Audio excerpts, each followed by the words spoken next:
Okay, so people out here categorizing their friends.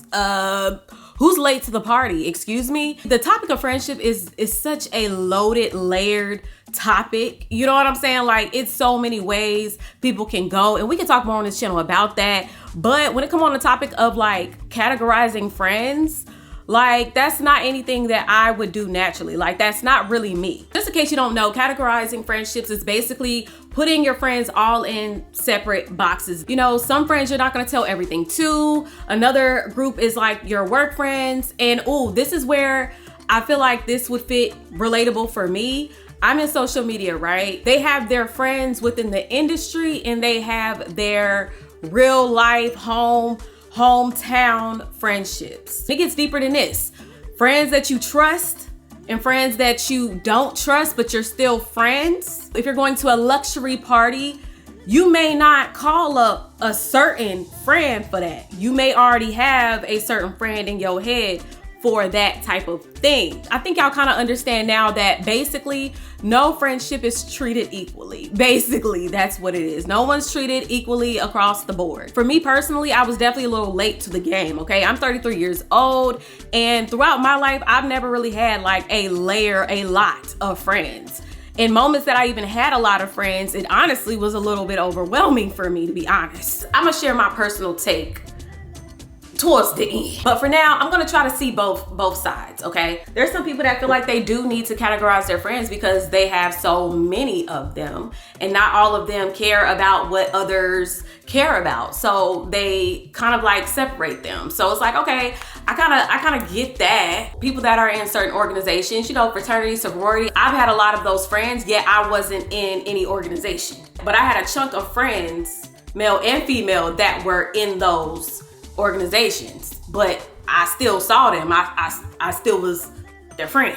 You may go out to a bar later with your work friends, not probably your real friends, because it might not be as convenient, and y'all are able to bond about something that your other friends will not be able to bond over. Some people have their mom friends, and you have friends that are not moms that may not be able to fully understand you in certain ways. So there's a friend group that you would probably express certain things to your mom friends that your non-mom friends may not understand. Which reminds me, let me go ahead and check on my kids.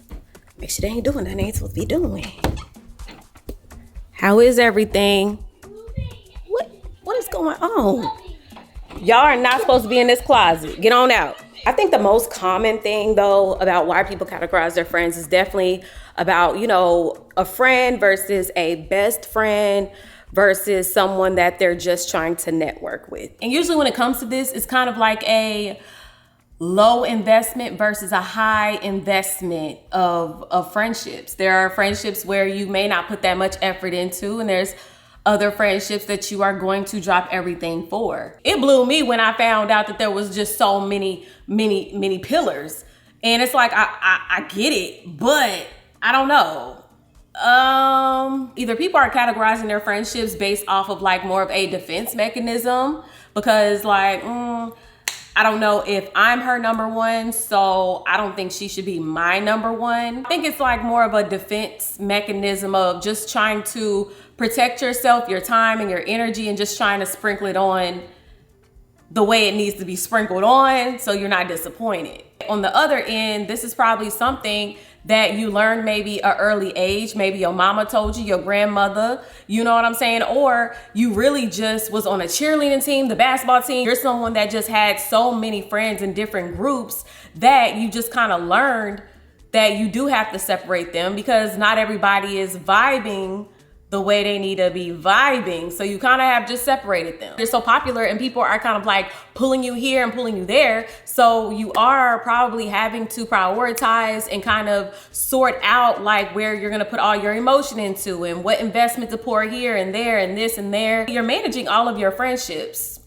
at that point, because it's a whole lot going on if you got a lot of friends. And I'm pretty sure it's very hard to manage all of that on top of your life. Like I'm overwhelmed with the thought of having a lot of friends, okay?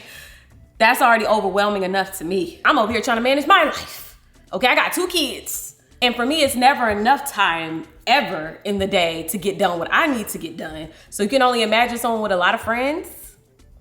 how much it is even on them to have to manage it. And that's probably why they categorize it, so they don't feel drained or overwhelmed. So I get it. Now, another reason, I would say narcissistic traits of a thing. People are like that out here. So we're gonna go ahead and acknowledge that. The third reason why I feel like someone would need to categorize their friends is also because they're kind of like calculated and they got a strategy going on. These are people that probably don't even keep these friendships. You know what I'm saying? Like, they're categorizing, but they're also moving them out. You get what I'm saying? Like, they're not trying to manage it by categorizing it. They're trying to figure out what their overall goal is.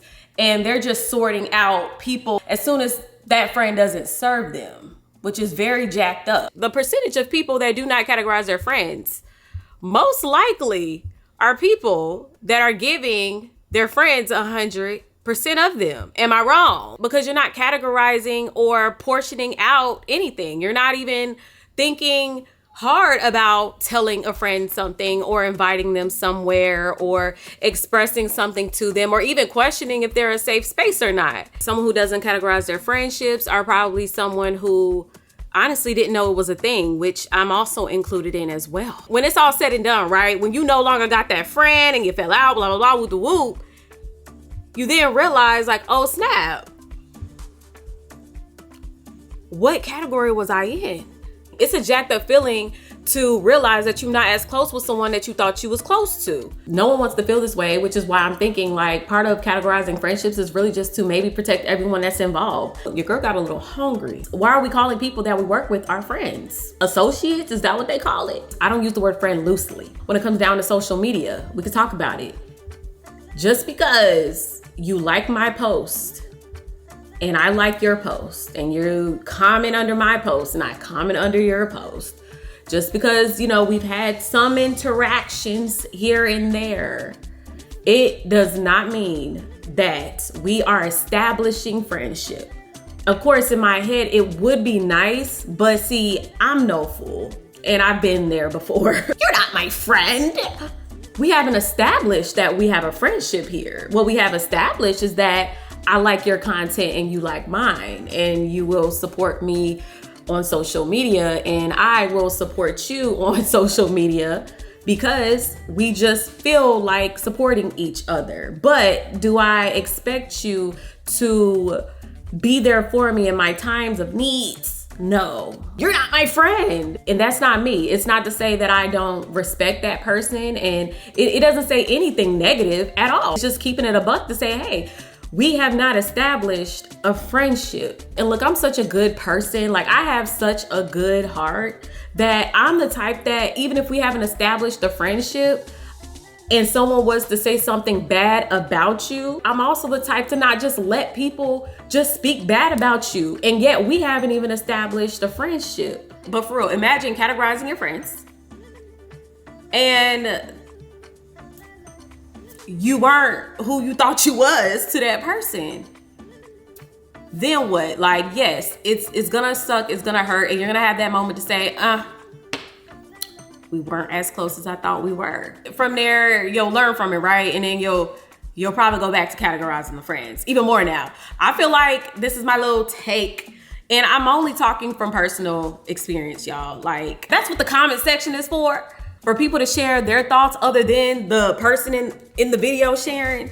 You gotta consider the girls out here like me that don't have a lot of friends, and nor do I care to just have a lot. I mean, yeah, friends are great, and I mean, I'm sure God will send them. But that being said, I have a very short roster.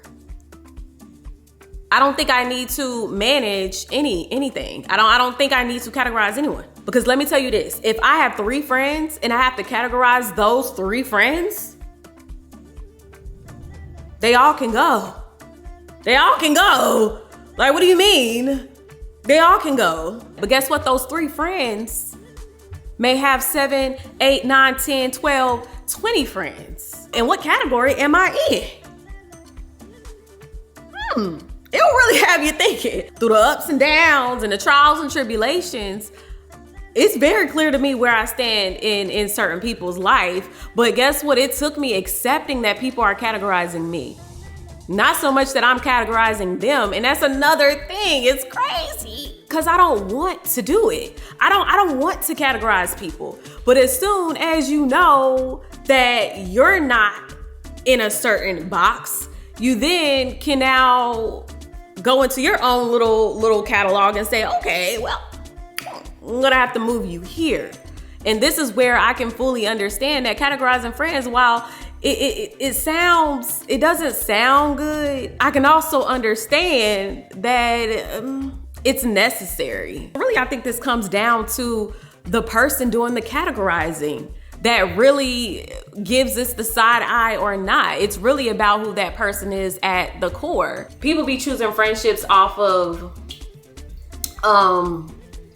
aesthetic and status and all of that. But for me, I care so much about people's moral compass. Like, are you a good person? Being a good person is being able to know when you're wrong. That's a good person to me. It's not someone that's perfect. It's someone that just has some self-awareness. Another thing that helped me out with understanding this whole categorizing friends and all of that, there was a moment where Jesus went up to the hill, okay? And he had 12 disciples, as we know. He didn't bring all 12 with him up the hill. Jesus knew who to pick for that. And I had to look at that to understand, like, yeah, maybe through discernment, you kind of know. So with this, I have kind of changed my mind a little because I know who I am at the core and how I can navigate that to where it's still gonna get me in the gates of heaven, Lord.